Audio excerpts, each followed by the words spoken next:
Hello, Action Queens. My name is Dumi Mokokwe.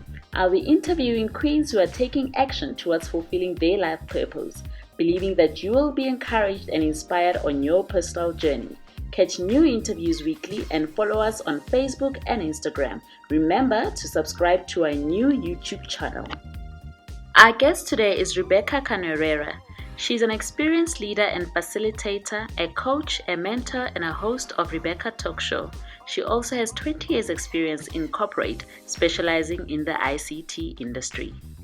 Hi, Rebecca. It's so nice to finally be able to talk to you and get to discuss what is happening around us and how to encourage action queens who started the year with grand plans, I remember I met you, or the last formal meeting was at a Vision 2020 workshop, year 2020, we were excited and everything.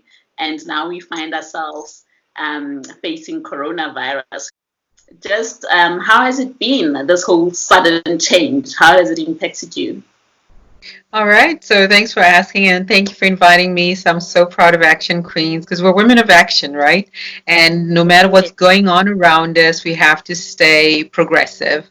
And one thing that I've seen is that whenever I facilitated the vision board sessions was always to remind individuals to say, leave room for surprises, leave room for uncertainty, leave room for disruption, leave room for delays in your goals that you might have set for yourself. So just because you wrote it down and you envisioned it does not mean it'll automatically happen. So one of the things that I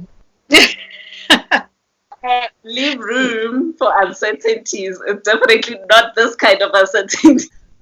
no one saw this one coming. This was a plot twist and a half, right? So it was like, okay, how do I now get up and regain my strength and just keep going and believing? And sometimes it knocked the wind out of a lot of people. So we will never underestimate or minimize the impact that it's had on a lot of people. Even I personally, at one point, went through like almost like an anxiety, where I couldn't sleep. I was sweating up a storm and was just feeling anxious, and the fear was crippling and just thinking, okay, what's going to happen? And what, like any action queen, is you will feel the pain, you'll feel the pressure, you'll feel the fear, and then you regroup and then you say, okay, now based on what I know and what I don't know, what can I do that I do have control over? So part of the stay in and lockdown is where the government is saying we have control over the movement.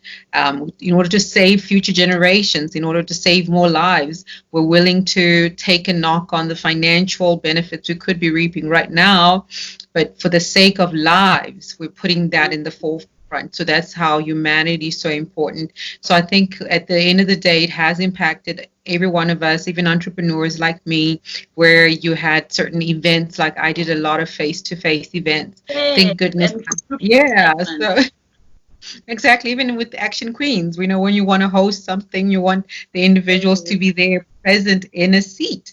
And now it's more the virtual seats. And how do you calibrate from there? So part of it was, I still love to give back. And I think one of the burning ideas in my heart was, how do we still continue to inspire other people, even though we cannot be mobile? So thank goodness for technology, it's an enabler.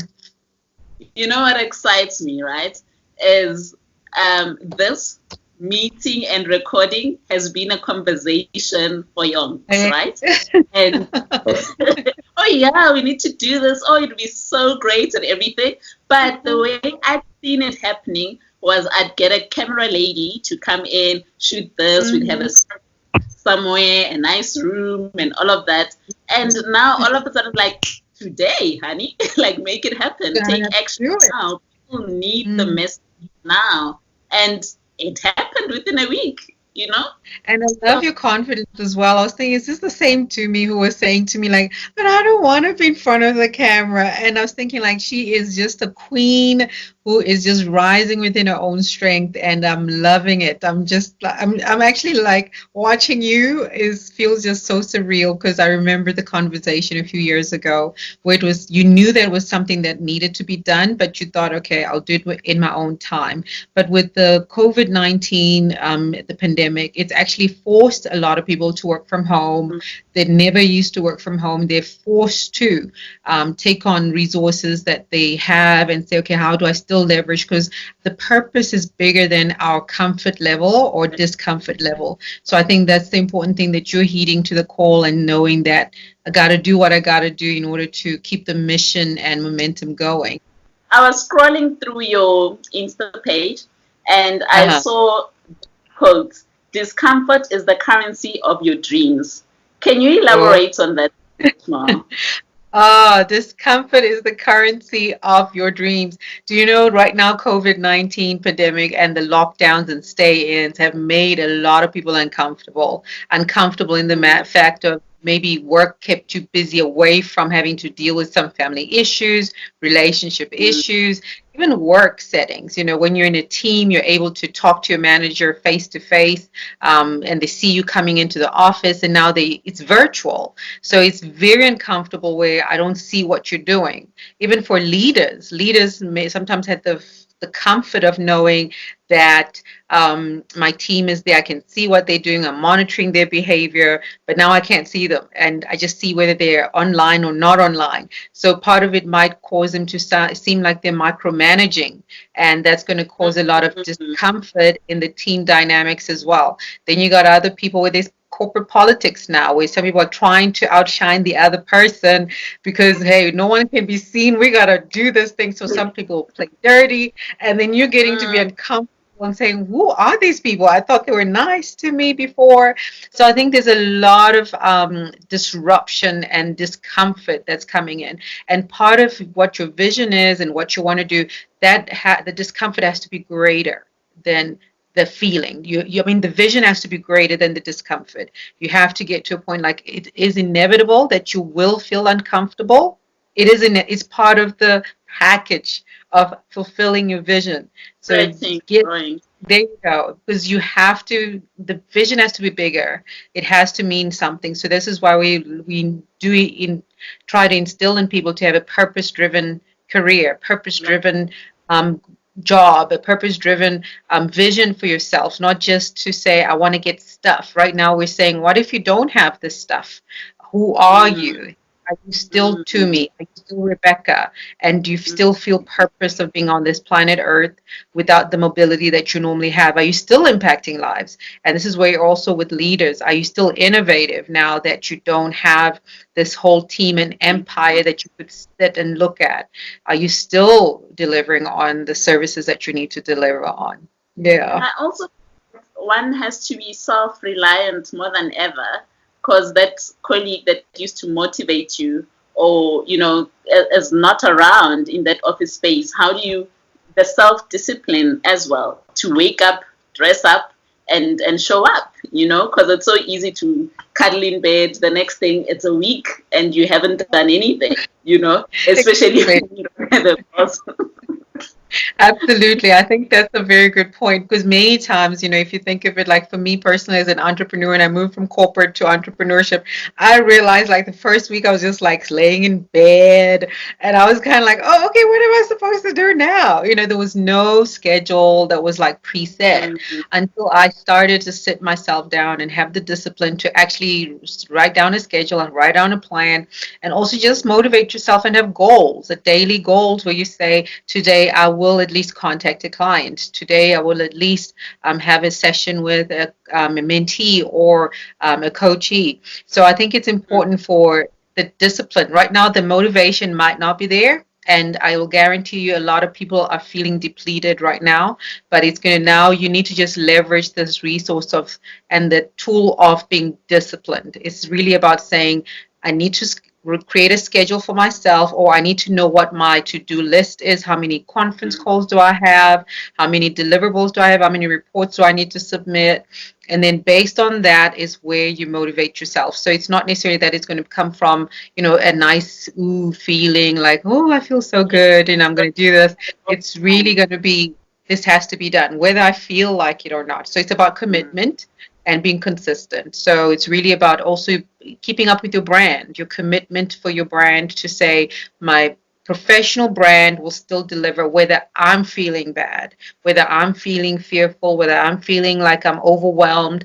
My brand says that I do deliver quality work. So I think that's a resource that we just need to make sure that that goes in the forefront compared to before, where it's about I feel good, so I'm going to do this. So it's not But about feelings right now.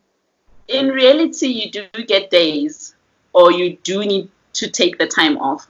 I was reading somewhere that all of a sudden it's quarantine and it's got talent. Everybody is showing off, Yes, their baking skills, banana bread and muffins. you know, and fitness instructors. Like we are coming out of this different people, you know, but Absolutely. But not everyone is there mentally. For some, they've been stuck in a dead end job, and Yeah. but in the red race, being caught up and not having time to sit and face themselves. Now in the stillness where you are facing yourself, and they are at that crossroads where now after this, they're like, I can work from home. I can actually do this, or maybe I don't know what to do. So there's that scary time where you are Mm. facing yourself, and how would one navigate that season of life when there is no interruption? It's so easy to walk into the house, switch on the TV, do this, so that there's always noise. You go to work, you party. Now you have to stay at home. And those thoughts come. You can't run away anymore from that And purpose, from run that away. traveling. Mhm. And it's so true. I think for some people, everyone is on a different stage. We all have different profiles. We all have different tolerance levels of trauma and disruption and uncertainty. Because some people they thrive in the certainty of how things work and how things have worked. Right now, it's like it's been pulled from under their feet, and now they just are crumbling. So I think it's important to reach out to those people, pray for them, encourage them, send them a reminder that you are thinking of them, send them a little joke, to make them laugh, because some people are not coping. So there's that category. And then there's some people who are running so much. I was talking to one of my friends, and she had been working so hard. She'd never gotten a day off since she had started a new job. And so she was actually saying, Rebecca, remember I was crying out to just say, can I just get a break?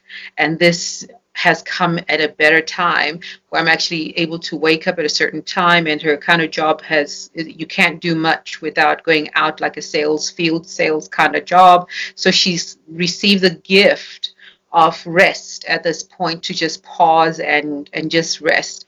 And then some people are fearful, where if you're in corporate, some jobs are being threatened, projects are being put on hold.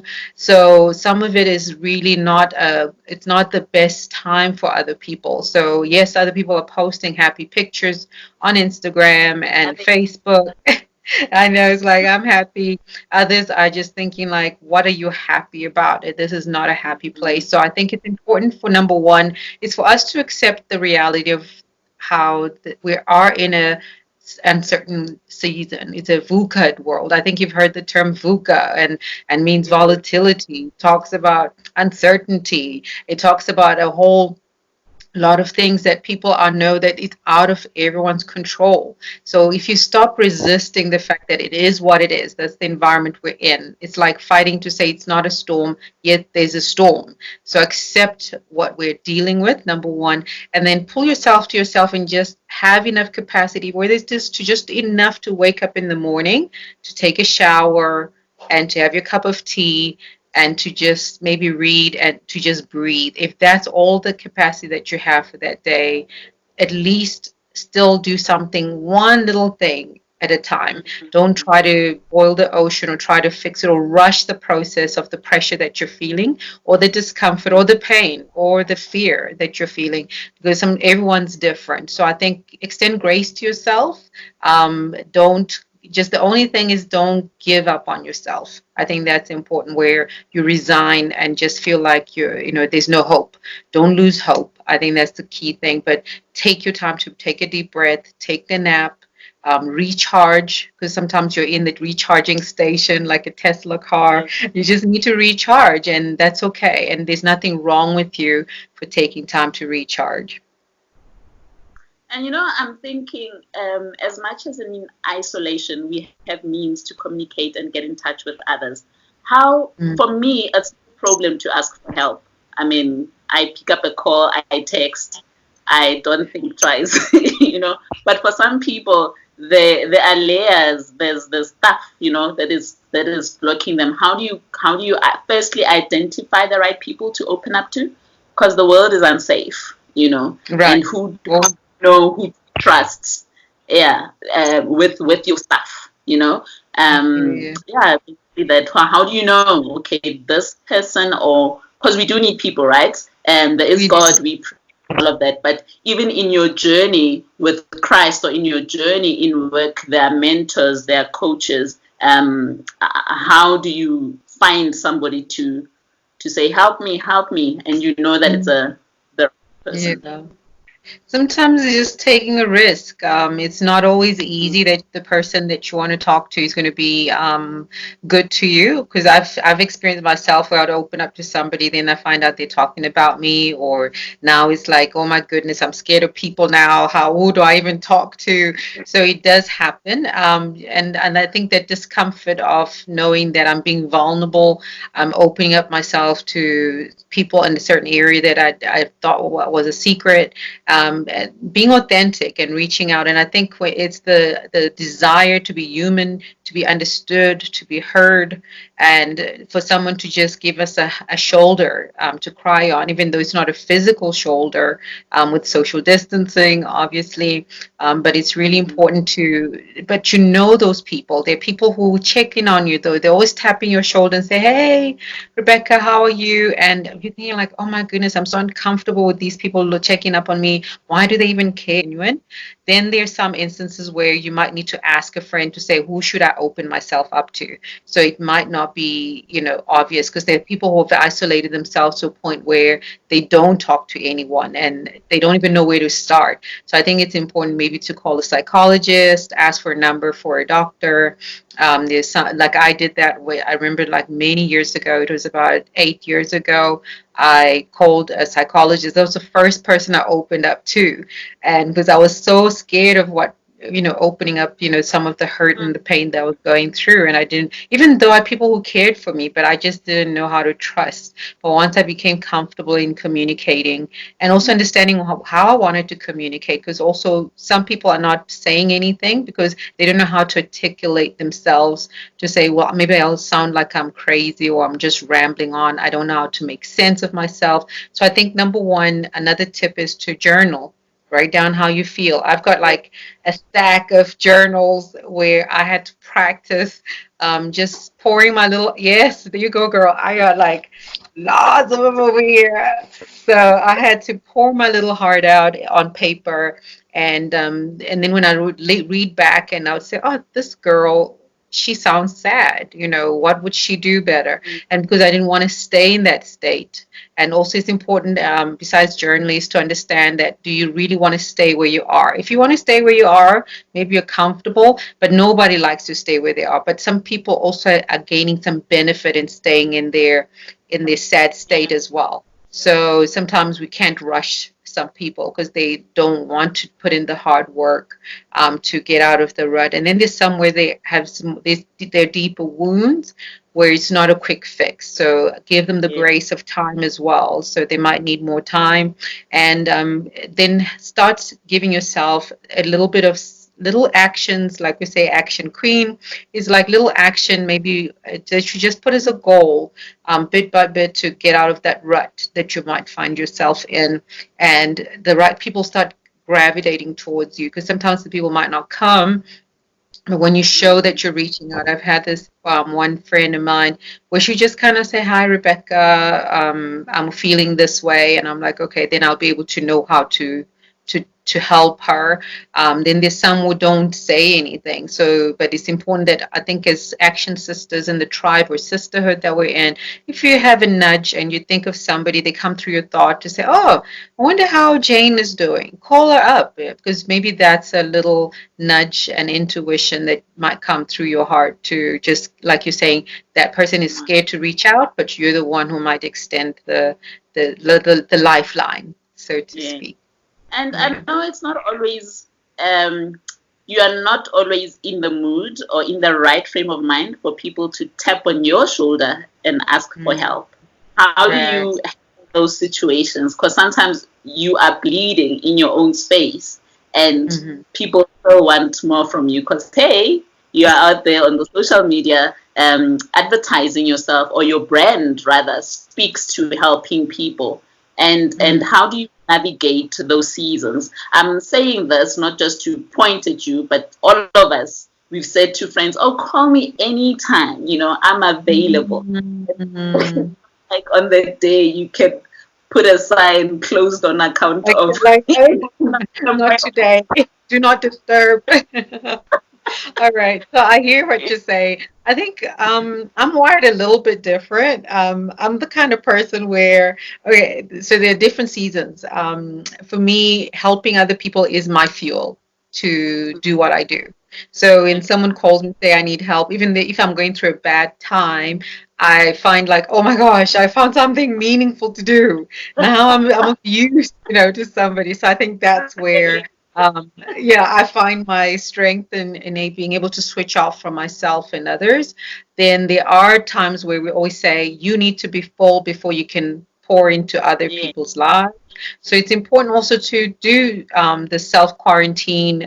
Now we're talking about emotional self quarantine yeah, when you know that you might spew out toxic words or mm, you're speaking from a perspective of maybe a position of hurt and now you have yes you are there for people but you're not of benefit, so it's important to also get to a point where you self-regulate and you pull back and say, you know what, I'm not available today, can you call me on next week I'll be available. And I had to do that. There was a season I went through last year. I took a risk on a relationship and then things didn't work out, and then I was very disappointed. And so, in order to restart my life, I needed to I promise you, I think I spent like 3 weeks incubated in my own space. And I think only like two people had access to me during that time. And it was really just a matter of healing, nourishing my body, nourishing my spirit, and regrouping and just kind of like picking myself up again. So that I knew I wasn't going to be sociable. I wasn't going to go out. I wasn't going to be answering so many calls, and it was really needed. And the beauty of it was that right out of that, it was momentum. It was like fast forward pace of work, work, work, work, work. And had I not taken time to heal, I think I would not have been able to accomplish what I did in the last 3 months before the lockdown, to be honest with you. So it is important to just to take time out. yeah. And the way you said it sounded so professional, like you are busy with something of much importance, which it is very important. But it was like, Mhm. I'm sorry, I'm not available. I'll only speak to you, as opposed to, I can't make it, or get away from me. What you want? You're still taking care of the Yeah, the brand. friends with the ugly cries. Yeah, they sure did. Like, oh, okay, go, but I don't want to see anybody. So, you're still taking care of the brand, making sure that next week when you're feeling better, you can pick up the call and keep Yes. going. Absolutely, because I think that's the thing as well. I always say to people when you can lead while bleeding, right? So you can lead while limping and lead while hurting, or lead while while wounded, Yeah.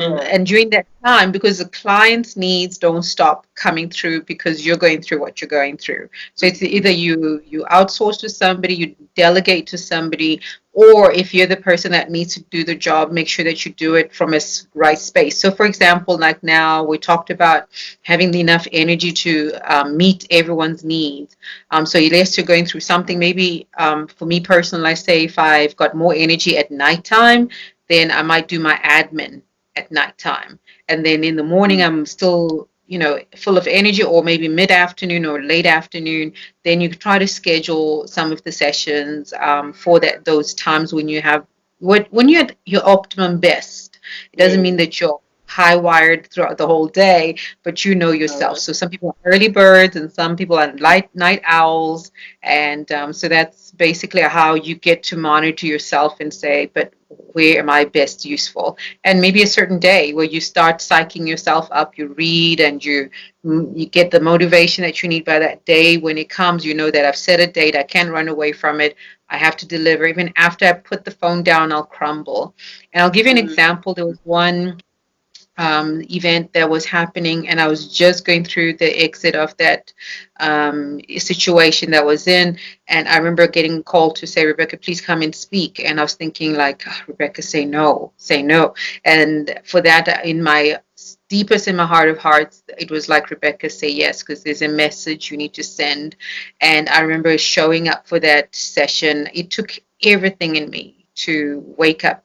It took everything in me to stand in front of those people. And I was speaking from a place of raw, and a raw wound, but I was clear about the message. It was a message of hope. It was a message of inspiration, and it wasn't like animated or anything, but it was just like, but I could hear my own voice at that time. So sometimes, like I say, your mission needs to be bigger than yourself. So, and I mm, think, but if you taken. do it for, yeah, and it wasn't even about, oh, you're getting paid. It was really like, I have a service to do. And I think that for me reminded me of just how resilient I am. And I think all of us, when we feel weak, it's important to look back at instances where we had to show up while in our weakness. And we all have had those moments where Yeah. we knew, like, if I had a choice, I would not get out of bed, but I'm showing up. And that shows that you're resilient already. So sometimes we don't give ourselves, or we don't leverage the energy or the strength that we have, or our own track record, I might say, Yeah. to say, wait a minute, you've been here before, Rebecca. You can do this. You can do this. That self-talk that you might need to do sometimes, like you said, when no one is around. So that's where you Mhm. can use references to say, let me put another step in front of the other. Mm.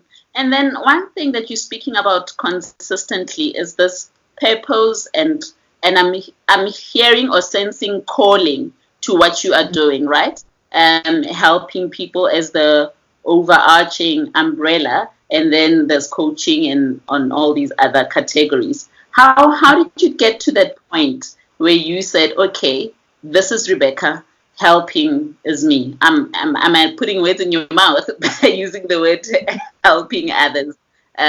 Whatever that You're umbrella spot is, if you can clarify how you got there. You're spot on, actually. Funny enough, like when I started off, so my background was IT, and I worked in a call center. And I remember my 20s and working there. And there was a time when this client was just irritable, and they were like, ah, and I'm thinking like, I hate my job. I hate my job. And then later on, I realized, okay, I preferred the IT support type of call center where people called for help. So I was working for this telco company in North Carolina, and I remember distinctly going to work crying, and I was working like second shift thinking I hate what I do. Then later on, I had this clarity, and it was when this customer called and they needed help. And the help was the normal things that you do. Like, no one just calls you for the sake of it. They need help. Then I Yeah. realized, wait a minute, the core essence of what I'm doing is helping an individual on the other side of the phone. And they were given a phone number to call to say, if you call this number, you will receive the help that you need.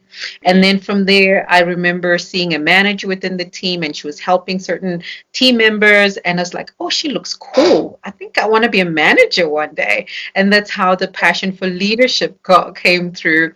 And then I said, I want to help the team members. So the constant word of help kept on popping up in me. So I think a lot of people think purpose is some big mysterious thing that they got to find out there. But many times, if you look at the pattern of your journey in your life, in your personal life, whether you had a job or not, there's some words that keep on popping up within your life where they're almost like markers to remind you of the core essence of who you are and your personality, why you're wired that way. Then later on, I remember like working whenever I had senior leadership roles, I always found that I always wanted to find out am I helping the customer? That's the external client. How am I helping meet a need within the community? How is the innovative idea or the process that we're implementing helping the team to do better in work or helping the business meet their business goals? And then from there, it was a lot of volunteering as well. I wanted to help while work and shadow the team members. So that was helping future generations to know what an IT environment looked like. And then I wanted to help women, so I ran the Women's Network Group. So it was for South Africa for an IT company, and then I wanted to help. So all of these other side things that I was doing in besides my main job was also helping the greater community, and that's how I became very influential because people got to know about me. It wasn't like I was looking for any fame, and then but it was more out of I want to help for women to feel like they belong in an IT environment. It's male dominated, but how can they have a sense of community and share same questions or struggles, but give them resources also that help them point them in a positive direction. So that's how a lot of my life in the corporate career was molded. And then when I left corporate, it was okay, Rebecca, what are you going to do? What kind of business are you going to do? But I remember deep in my heart of hearts, my prayer was, I want to help people. And I remember saying that to a friend at a time when I was like just passionate about just saying, oh, I want to do more, and I feel like I can do more for society. And I just said, I want to help women. I just want to make a difference and share good stories. And I think that's the mandate of good news. And just will this help someone at the end of the day? So that's how I kind of discovered. And then while doing that, I didn't have a clear idea of my portfolio. And then I remember just kind of fumbling through. If someone would ask me, Rebecca, what do you do? I didn't even know how to articulate my own my own like elevator pitch. And then but listening to myself and then writing it down and then getting a coach and getting a mentor, then I was able to now streamline a lot of things. And then it boils down to the basic thing of, yes, Rebecca, you're a business leader, you're a coach, you're a motivational speaker, and a facilitator. So all of that is encapsulated in what I do, and it's really about touching lives, whether it's one person at a time or whether it's a group of people. So I'm glad. Also, one thing that I was clear to me that has made this transition, even with COVID-19, where we're kind of like limited as to numbers of people. I think my underlying mission was, Rebecca, it's not about an audience of 200 people that you can pack a room with, or 50. Even if one person shows up, that's the person I was meant to speak to. So I think that will also help you to be more impactful, to know that you're making a difference one person at a time. But it's not about the fame or the accolades. It's, have I made a difference in someone's life? And that for me is the core essence of that, the purpose and the help. The helping part. That's an amazing journey that you've been on. And I trust that a lot of people will gain a lot from your story, and that will be more beneficial. I'll also share your handles, Instagram and social or other platforms, so that they can get hold of you. Rebecca is our number one action queen. I was thinking today, isn't it amazing that you are my first guest on Action Queen? That's true, though. I was like your first one. When you're telling me what was in your heart, I was like, oh. And to think, like, the first Action Queen event, the live event, you are the first speaker. And Yeah. so it's just an amazing journey, and I And am well, just momentum. for saying to me, yes, when, as opposed to not you again. Yeah. You know. Oh no, for me, it's like, let's do this. It's all about action, right? Yes, and keep up the great work. You're helping a lot of women, and I know that it will go through their legacy to help their little queens that they might be raising or the women around them. So don't stop doing what you're doing. Because everybody has something to give to others. I believe that with all my heart. Thank you so much, Rebecca.